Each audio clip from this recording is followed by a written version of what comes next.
ఏం నడుస్తుంది? ఏముంది రాజ్య సర్కార్లో అంత కేసీఆర్ చేసింది చేయలేనే. రైతు బంధు బంద్ చేసిండు, అన్ని బంద్ చేసిండు, నీళ్ళు వదులుతున్నా నీళ్ళు బంద్ చేసిండు, మొత్తం పూర్తి బంద్ చేసి వదిలిపెట్టిండు. మళ్ళీ కేసీఆర్ కావాలని కొట్టాడుతున్నాం, వచ్చినాం చూద్దానికి. లేదు లేదు ఏది లేదు సార్, అంతా బందే. అన్ని మాయమాత్రాలు చెప్పి గెలిపించిండు. ఆతల పాటు ఏమన్నా సుఖం లేదు, ఏమైనా లేదు. చెప్పు తమ్ముడు,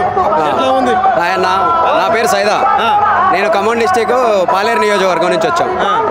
మన కేసీఆర్ గారు చేసిన దానికి మనం ఇది చాలా తక్కువ, ఇంకా చాలా దూరం రావాలి మనం. ఆయన చాలా చేశారు పేదలకి, పేదవాళ్ళకైనా, రైతులకైనా, వృద్ధులకైనా, వికలాంగులకైనా, ఇతంతు మహిళలకు కూడా. ఈ రేవంత్ రెడ్డి వచ్చాడు, ఏమీ లేదు ఇప్పుడు. రైతులు అధోగతి, ఎక్కడ పంటలు చూసుకుంటూ వస్తున్నాం అక్కడ ఎండిపోయినాయి ప్రతి ఒక్క పంటలు కూడా, ఎక్కడ నీళ్లు సరిగ్గా లేవు. మళ్ళీ కేసీఆర్ రావాలా, అదేవిధంగా పచ్చని పంట పొలాలు మనకి కనిపించాలి ఎక్కడ చూసినా. 2 లక్షల ఉద్యోగాలు 1 year లో అన్నారు, మరి ఏది? నేను నా గ్రాడ్యుయేట్ కంప్లీటెడ్, ఎక్కడ ఉద్యోగం, ఎక్కడ ఎంత ఏం చేసింది? ఉన్న వాళ్ళని చూసే ఉద్యోగాలు వేయాలి. ఎక్కడ వచ్చేవాళ్ళు ఎక్కువయ్యారు, ఉద్యోగాలు ఇన్ని ఇస్తే ఏం సరిపోతాయి? ఇంకా ఇంకా నోటిఫికేషన్ ఇవ్వాలి, కానీ నోటిఫికేషన్ ఏమి 2 లక్షల ఉద్యోగాలు ఇచ్చింది. ఎక్కడ ఇచ్చింది మీకు తెలుసు, జనానికి తెలుసు, నిరుద్యోగులకు తెలుసు, ఎవరికి లేవు ఉద్యోగాలు ఇక్కడ. అంతే. ఆయన ఒక ఉద్యోగం ఇవ్వాలా, ఒక డేలు అన్ని మాయమాటలు చెప్పిండు అధికారులు ఉండు. ఆడు అన్ని ఆయనంత వేస్ట్ కాడు, ఇంకోటి ఉండనే ఉండడు. ఏం చేసిండు? నీరు రుణమాఫీ అన్నాడు, ఎంతమంది చేసిండు రుణమాఫీ? ఎవరికో 4 చేసిండు. ఆయన ఏం చేసిండు? ఉద్యోగాలు ఇచ్చిండు, ఎవరికి ఇచ్చిండు? పిల్లగాళ్ళకు. ఇంతమంది కేసీఆర్ ఇచ్చిన ఉద్యోగాలే. పింఛన్ 4000 ఇచ్చిండా? ఒంటరి సీలకు ఇస్తారన్నాడు, 2500 ఇచ్చిండా?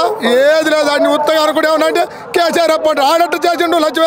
1,50,000 కోట్లు ఒక సంవత్సరానికి 9 సంవత్సరాలు వేసి, ఒక కలెక్టర్ ఆఫీసు లేని, ఒక కాళేశ్వరం నీళ్ళేంది, పెద్ద పెద్ద ప్రాజెక్ట్ ఏంది, ఇవన్నీ ఏంది. ఆయన ఏం చేసిండు? మరి కేసీఆర్ ఆనవాళ్ళు లేకుండానే చేస్తా ఈ రాష్ట్రంలో అని చెప్పేసి ముఖ్యమంత్రి రేవంత్ రెడ్డి అంటుండు. దీన్ని ఎట్లా చూస్తారు మీరు? ఆయన ఆనవాళ్ళు లేకుండా పోతే వచ్చేస్తాం. ఆయన ఆనవాళ్ళు గ్రామ పంచాయతీ ఎన్నికలు అయిపోయారు, కానీ ఆనవాళ్ళు ఉండడు, వాడు ఉండడు. ఆయన పక్క తీర్చుతారు. ఇప్పుడు పెట్టాను అన్ని ఉత్తమాటలు తప్పించి ఉండదు, ఏది లేదు. రైతులకు రుణమాఫీ చేసిండు, రైతు భరోసా ఇచ్చి ఎవరో చేసిండు. భరోసా ఎవరికి ఇచ్చిండు మీరు చెప్పి? ఎవరికి వచ్చింది భరోసా? నేనున్నా, నాకు కేసీఆర్ ఉండగా నాకు ₹1,00,000 వచ్చేది. ఇంతవరకు నాకు ₹1 కూడా రాలే.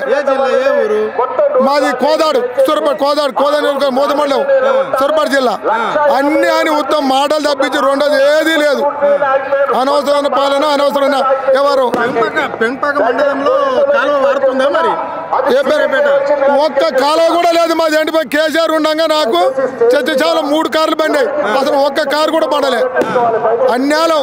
మాకు ఉత్తపద్దామె ఎమ్మెల్యే, ఆ మొగడు జిల్లా మంత్రి, మాకు నీటి శాఖ మంత్రి, అన్ని ఎండిపోయినాయి. ఏమన్నా అంటాడు? పాలేరు లిఫ్ట్ ఇస్తాడు, ఇచ్చు లేదు, ఇది తీసుకోవడం లేదు. అంటే ఇప్పుడు తుమ్మల నాగేశ్వరరావు అంటున్నాడు. తుమ్మల నాగేశ్వరరావు కాదు, మాకు ఉత్తమ్ కుమార్ రెడ్డి. తుమ్మల నాగేశ్వరరావు అగ్రికల్చర్ మినిస్టర్, అంటే వ్యవసాయ శాఖ మంత్రి. ఓన్లీ బోనస్ పైసలే రైతులు అడుగుతున్నారు. సో ఇది రైతు భరోసా పైసలు అడుగుతలేరు ఈ రాష్ట్రంలో రైతులు అంటున్నాడు. ఇది నిజమేనా? అసలు ఆయన రైతు ఎందుకనవండి? రైతు భరోసా ఇత్తేగా ఆడు ఇచ్చు లేదు, సచ్చు లేదు. ఇప్పుడు ఏం చెప్పినండి? ఏమి ఇచ్చు లేదు, అనవసరంగా ఆడు. ఆయన నేను ఉండన 11 రాజుల జాతర ఇంట్లో పడినాడు, మళ్ళీ ఒత్తిడి పెట్టారు, మళ్ళీ వచ్చిండు అంతా. ఆయన కూడా ఇంతకుముందు మధ్య కేసీఆర్ తోడు ఉన్నాడు, మధ్యన చేసాడు. కేసీఆర్ అట్టినాడు. ఆయన కేసీఆర్ ఉండగా మన పాలేరు నుంచి లిఫ్ట్ వేసిండు మన తిన్నపాల మండలానికి. అప్పుడు వేసిందే, ఈడు వేసింది ఏం లేదు. ఎక్కడిదక్కడ అయిపోయింది, ఆడదాండే పోయింది. అనవసరమైన పాలన, అనవసరమైన వ్యవహారం. రెండోది ఏమి లేదు. మాకు జిల్లా మంత్రి అంటాడు, మాకు ఉత్తమ్ కుమార్ రెడ్డి. సీఎం రేంజ్ అంటాడు, నీళ్ళు తెద్దానికి ఆయన కల రాడు. ఆయన ఎంత చెప్పున్నా ఎప్పుడు సీఎం కావాలని చూస్తుండు, కావాలని కానీ ఏమి లేదు. ప్రజలు పట్టించేదే లేదు, చేసేదే లేదు. అనవసరమైన పాలన. మా బొల్లమ్మలంటే ఇప్పుడు పిలితే అన్నట్టే ఇప్పుడు వస్తాడు. మా జనం అంతా అసలు పోదాం కొని వేస్ట్ చేసుకురు. ఇవాళ స్థానిక సమస్య ఎన్నికల్లో వచ్చేది ఖచ్చితంగా బీఆర్ఎస్. ఎక్కడైనా మనకు 2 బాళ్ళు బీఆర్ఎస్ వస్తారు. కాకపోతే మీ ఇల్లేం బొల్లేం అని చెప్తే చెప్పలేము, అంత మిక్కిలు ఏం లేదు. అట్లానే చేసుకోవడం తప్పించి ఏం లేదు ఆడ. పేరు కోడిలింగ రాయ్పాట్ యాదవ్. మమ్మల్ని చూసింది కూడా అసలు ఆ వరుసకు వస్తే ఈ రేవంత్ రెడ్డి మా గొల్లోళ్ళకు ఒక మంత్రి పదవి కూడా కేసీఆర్ మమ్మల్ని చూసింది మంచిగా. అసలు మీకు కాంగ్రెస్ అంటేనే మా యాదవ్లో సగం మంది అనుకుంటుండు. ఎవరికైనా ఇచ్చాడు మంత్రి పదవి అంతా రెడ్లే ఏమన్నా అంతా రెడ్డి పాలనే ఎక్కడైనా ఉందా ఇంత అద్మానంగా మళ్ళీ నేను నీ జాతికి చేద్దాం అన్ని చేద్దాం అంటాడు ఆయన ఉన్నాయి కానీ ఇంకా మంత్రి పదవులు ఇస్తాడేమో ఎన్నడిస్తాడు ఇంకా ఎన్నడిస్తాడు జబ్రి మీరు జబ్రి ఇంకా ఎన్నడిస్తాడు ఒక్కడ బీర్ లేవలే గెలిచిండు అల్లా ఉండు ఆయన ఒక్కరికైనా ఇవ్వచ్చుగా బీర్ లేవలేకు ఇవ్వచ్చుగా అంటే గొల్లాలంటే అది చిన్న చూపు చూసేస్తాడు ఏమన్నలేదు అంటాడు కేసీఆర్ మాకు గొర్రెలు ఇచ్చిండు మంచిగా అన్ని మంచిగా జరిగినాయి కేసీఆర్ అంటే బ్రహ్మాండంగా ఏదైనా ఏమైనా అడ్డమే లేకుండా ఎవడో అన్ని అనవసరంగా అనవసరం పనులు అనవసరం చేసి తప్పించి రెండోది ఏం లేదు ఫస్ట్ ఆయన సీటుకి ఆయనకే క్యారెట్ లేదు ఎన్నిసార్లు పోవాలి ఢిల్లీకి ఎన్నిసార్లు పోయాడు 22 సార్లు పోయాడు 30 సార్లు పోయాడు ప్రధానమంత్రి కలుతుండా సూర్యకాంత్ కలుతుండా రాహుల్ గాంధీ కలుతుండా ప్రధానమంత్రి ఆయన అపార్ట్మెంట్ ఇస్తుండా మోడీ బడాబాయ్ లేదు సోడాబాయ్ లేదు ఏమి లేదు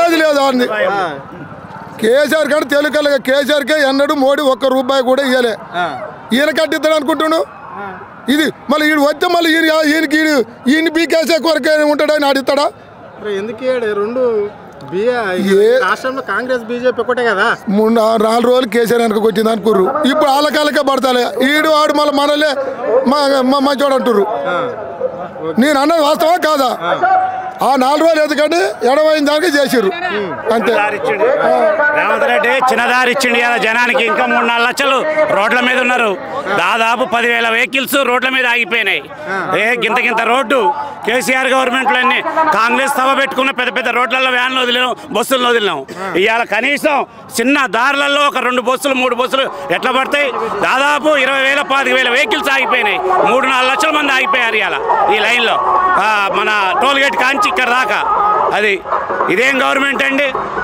అసలు గవర్నమెంట్ ఏంది ఏమో ఒక సభ కేసీఆర్ గారు తెలంగాణ తెచ్చిన ఆయనకు గౌరవం ఇవ్వకపోతే ఎట్లా ఈ రేవంత్ రెడ్డి ఆయన అంతా చిల్లర రాజకీయాలు చేసుకుంటూ పోతుండే ఇవాళ అంటే ఈ రాష్ట్రంలో కేసీఆర్ అనే పేరు లేకుండా చేస్తా ఆ మొక్కని ఎదగనియను పీకేస్తా ఆనవాళ్ళే దొరికేస్తా అని చెప్పేసి ముఖ్యమంత్రి అంటుండు అన్నాడుగా ఇవాళ ఈ సభ చూస్తే ఆయనకు ఆనవాళ్ళు ఉండవు ఈ సభను చూస్తే ఆయనకు ఆనవాళ్ళు ఉండవు తెలంగాణ తెచ్చిన కేసీఆర్ని ఎవడు కదిలేరు తెలంగాణ తీసుకొచ్చిన కేసీఆర్ని ఎవడు వల్ల కాదు ఎవరుగా కదిలేరు ఎందుకంటే ఒక ఉద్యమ నేత ఇవాళ తెలంగాణ సాధించిన నేత ఆయన ఎవడు వల్ల ఆయన ఎవరుగా కదిలిచ్చే శక్తి దమ్ము ధైర్యం ఎవడికి లేదు రేవంత్ రెడ్డి గారుగా వాడు అయ్యే జాగిరిగా లేదు అది సో ఇప్పుడు ఇక్కడ కుటుంబ పాలన అని చెప్పేసి రేవంత్ రెడ్డి పలుమార్లు అన్నాడు మరి ఇక్కడ వాళ్ళ అన్నదమ్ములు ఎవరు కూడా రాజకీయాలల్లో చలమని కాకుండానే ఉంటున్నారా రేవంత్ రెడ్డి కుటుంబం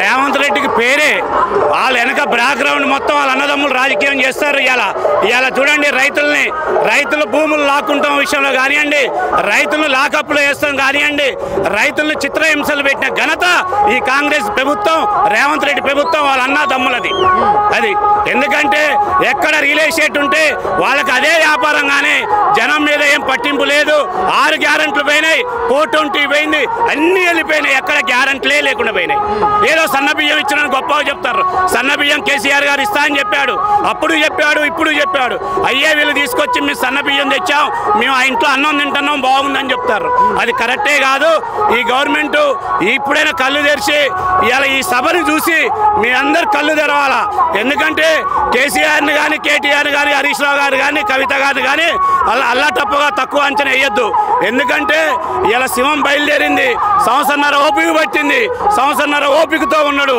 సంవత్సరన్నర తర్వాత బయటకు వస్తే ఇలా ఈ జనాన్ని చూడండి ఎక్కడైనా రూపాయి లేకుండా ఒకప్పుడు ఓటుకి 2,000-3,000 ఇస్తే ఒక మీటింగ్ రావాలంటే 300-200 ఇస్తే వచ్చే జనం ఇవాళ డబ్బులు లేకుండా ఈ మీటింగ్కి వచ్చినాం అది ఘనత మాది మీటింగ్ ఎందుకంటే కేసీఆర్ గారి మీద ఉన్న ప్రేమ కేసీఆర్ లేని లోటు ఇలా ఈ రాష్ట్రంలో అవపడుతుంది కాళేశ్వరం తీసుకొచ్చి ఇవాళ మంచినీళ్ళు కరువు అన్ని కరువే కరెంటు రోజు గంటన్నర కరెంటు కట్టు ఒక్కొక్క ఏరియాకి ఇవాళ అన్ని కట్టే అది వీళ్ళ వల్ల కాదు ఎందుకంటే రేవంత్ రెడ్డి చంద్రబాబు మోడీ అంతా ఒకటే ఈడ అసలైన కాంగ్రెస్ నాయకులు చెంచాగాళ్ళు అయిపోయారు అసలైన ఉన్న కాంగ్రెస్ నాయకులు కిందకు తగ్గి ఉన్నారు మొత్తం రేవంత్ రెడ్డి మీద పెడితే రేవంత్ రెడ్డి పక్కన చంద్రబాబుకు వత్తాసు సాగర్ నీళ్లు తీసుకపోతే ఏం మాట్లాడు వేరే నీళ్లు తీసుకపోతే ఏం మాట్లాడు ఇక్కడ ఏమి ఎర్రనట్టు కూర్చుంటాడు.